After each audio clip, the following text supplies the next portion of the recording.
श्री गुरु चरण सरोज रज निज मन मुकुर सुधारी।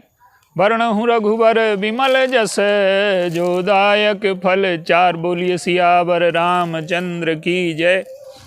सिय राम मैं सब जग जानी करऊं प्रणाम जोर जुग पानी। आइए आज नवधा भक्ति के क्रम में तृतीय भक्ति पर कुछ चर्चा। गुरुपद पंकज सेवा तीसर भगति अमान। तीसरी भक्ति जो है वो गुरु के चरणों की सेवा और अमान होकर के। देखिए, पहले संतों का संग, फिर भगवान की कथा। तो उन संतों में से किसी एक को, पहले संतों का संग, जीवन को ऊपर उठाना है, फिर उनसे भगवान की कथा और भगवान की कथा में रति होना। भगवान की कथा नहीं, भगवान की कथा में रति हो जाना।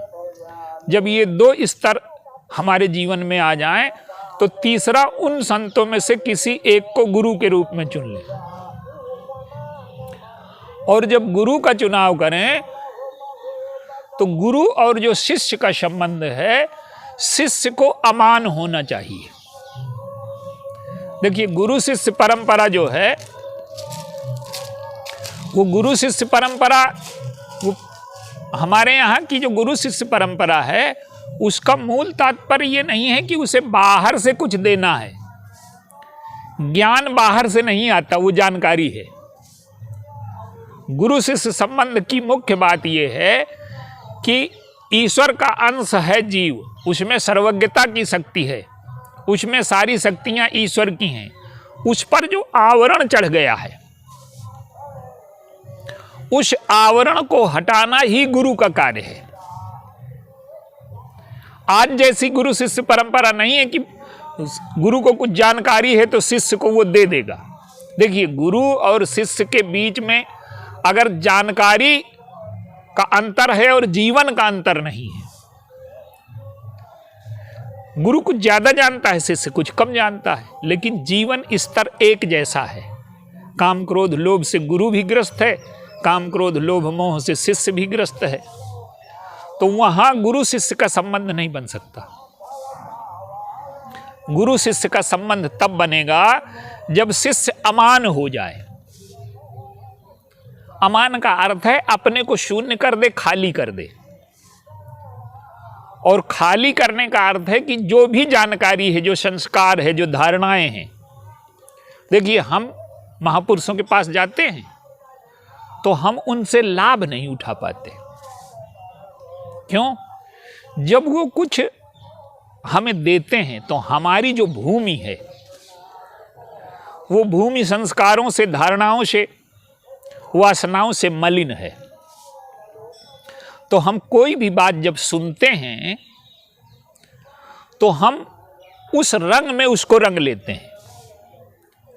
जल बरसा जैसे ऊपर से, और मिट्टी में गंदगी है तो वो गंदा हो जाएगा। तो जब शिष्य गुरु के पास पहुंचे तो उसका अंतःकरण स्वच्छ होना चाहिए, क्योंकि गुरु जो देगा वो ग्रहण न कर पाएगा। तो उसे हम अपनी धारणाओं में, संस्कारों में, वासनाओं से मलिन न करें। तो पात्रता लेकर के जाए शिष्य, और पात्रता यदि नहीं है तो गुरु और शिष्य का संबंध बन ही नहीं सकता। आप देखिए, गुरु और शिष्य के संबंध में एक जटिलता है। जैसे एक दृष्टांत है, आप देखें, भीष्म पितामह के गुरु हैं भगवान परशुराम, लेकिन भीष्म पितामह मान का त्याग नहीं कर पाए। गुरु के सामने भी वो जाति लेकर के खड़े हो गए। मैं क्षत्रिय हूं, ये ब्राह्मण है, तो ये समर्पण है क्या? समर्पण का अर्थ है कि यंत्र के रूप में अपने को प्रस्तुत कर देना, गुरु की बुद्धि पर पूरा भरोसा कर लेना। गुरु और शिष्य का जो संबंध है वो श्रद्धा और विश्वास का संबंध है। गुरु को, अगर शिष्य को ये लगता है कि मैं जानकार हूं, तो उसे अपने जीवन में अंधेरे का अनुभव ही नहीं हो रहा। अंधेरा जो है, अंधेरा क्या है? अंधेरा वासनाओं का है, अहंकार का है, काम का है, क्रोध का है, लोभ का है। और गुरु एक ऐसा व्यक्ति है जो इन सब से मुक्त हो चुका है। उसने जीवन में निहित आनंद को पा लिया है, जीवन की पूर्णता को पा लिया है, भगवान की भक्ति को पा लिया है, रस को पा लिया है। तो ऐसा व्यक्ति जब कुछ देगा तो हम बिल्कुल रिक्त हों, खाली हों, शून्य हों, धारणाओं से मुक्त हों, संस्कारों से मुक्त हों, मान्यताओं से मुक्त हों, उसमें उसको रंग न लें। जैसे भगवान राम है, भगवान राम ने अपने को समर्पित कर दिया। गुरु ने कहा उठो तो उठ गए, गुरु ने कहा सो तो सो गए, गुरु ने आदेश दिया कि चलो तो चल दिए। वो स्वयं कुछ नहीं। समर्पण का अर्थ है कि पूरी तरह से हम अपने को मैं से शून्य कर दें। और यदि अहम रहेगा तो शिष्य कुछ ग्रहण नहीं कर सकता। आप देखिए, यही धारणाएं और संस्कार लेकर के अगर हम गए तो हम गुरु से कुछ ले करके न लौटेंगे। एक राजा का दृष्टांत है। राजा पहुंचा गुरु के पास, महाराज मुझे शिष्य बना लीजिए। उन्होंने कहा कि कल आना, लेकिन सब कुछ छोड़ करके आना। राजा दूसरे दिन पहुंचा, गुरु ने देखा, उसने कहा कि ठीक है, आश्रम में झाड़ू लगाने का कार्य करो। अब सारे शिष्यों को बुरा लगा कि राजा तो सब कुछ छोड़ करके आ गया, अब ये बड़ी कठिन परीक्षा ले रहे हैं। तो शिष्यों ने कहा कि महाराज ये राजा रहा है और इसको आप ये निकृष्ट कार्य दे रहे हैं, झाड़ू लगाना और कूड़ा फेंकना। तो गुरु ने कहा कि इसका जो जीवन है वो अहम से भरा हुआ है, ये कुछ छोड़ करके थोड़ा आया है। अभी दूसरे दिन वो कहीं जा रहा था कूड़ा लेकर के, तो किसी व्यक्ति ने धक्का मार दिया, कूड़ा गिर गया। तो राजा ने देखा उसकी ओर, कल तुम्हारी ये हिम्मत नहीं थी, और उसकी तरफ देखा। फिर वो कूड़ा उठा करके डालने चला गया राजा। शिष्य ने देखा, बताया, तो गुरु ने कहा कि ये कुछ छोड़ करके आया क्या? दूसरे दिन फिर वही घटना हुई, तो आज कुछ बोला तो नहीं, पर देखा उसकी तरफ से तिरछी नजर से। और तीसरे दिन फिर वही घटना हुई, तो आज कुछ नहीं बोला, उसकी तरफ नहीं देखा और कूड़ा उठा करके डालने चला गया। गुरु ने अपने शिष्यों से कहा कि अब इसने छोड़ा। अहंकार, देखिए पूरे जीवन हम अहम के पोषण में लगा देते हैं, अपने को श्रेष्ठ बनाने में लगा देते हैं। और गुरु वो है जिसने प्रतिस्पर्धा छोड़ दी थी, जो प्रतिस्पर्धा से बाहर हो गया, सांसारिक वस्तुओं की प्रतिस्पर्धा में नहीं है। और जो सांसारिक वस्तुओं की प्रतिस्पर्धा में है वो शिष्य बन भी नहीं सकता। तो शिष्य का अर्थ है स्वयं को खाली कर देना, स्वयं को शून्य कर देना। और जब वो स्वयं खाली हो जाएगा, शून्य हो जाएगा, तो गुरु की कृपा उसमें प्रवेश करेगी। जानकारी तो पुरुषार्थ है, जितना आप पुरुषार्थ कर लेंगे उतना पा जाएंगे। लेकिन जीवन की पूर्णता के लिए जब आवरण हटाने हैं, तो गुरु और शिष्य का जो संबंध है वो श्रद्धा और विश्वास का संबंध है। और गुरु जो है शिष्य के दोष देखे, क्योंकि वो चिकित्सक का कार्य कर रहा है, और शिष्य का कार्य है कि गुरु पर श्रद्धा बनाए रखे, कोई दोष न देखे।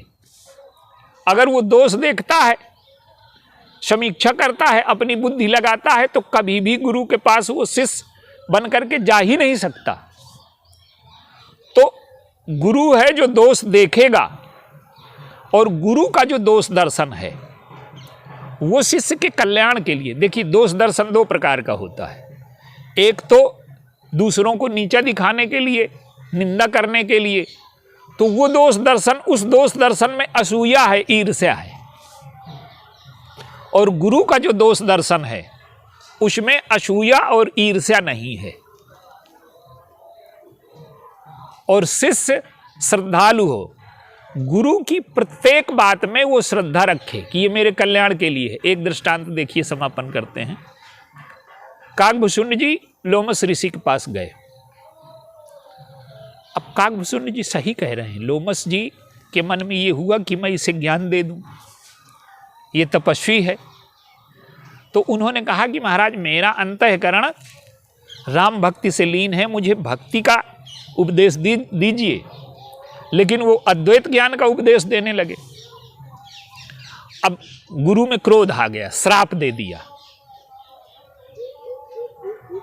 अब काकभूषुंड जी का अंतःकरण शुद्ध ना होता, श्रद्धा ना होती, तो वो कहते कि ये किस काम का गुरु है, मेरी सही बातें भी नहीं सुन रहा और उल्टे कौवा होने का श्राप दे रहा है। लेकिन आज उनमें श्रद्धा वृत्ति जग चुकी है, गुरु में कोई दोष नहीं दिखता। गरुण जी ने उनका मन भी टटोला कि महापुरुष तो श्राप नहीं देते और उन्होंने आपको श्राप दे दिया। तो वो क्या कहते हैं, अतिशय रगड़ करे जो कोई, अनल प्रगट चंदन से होई।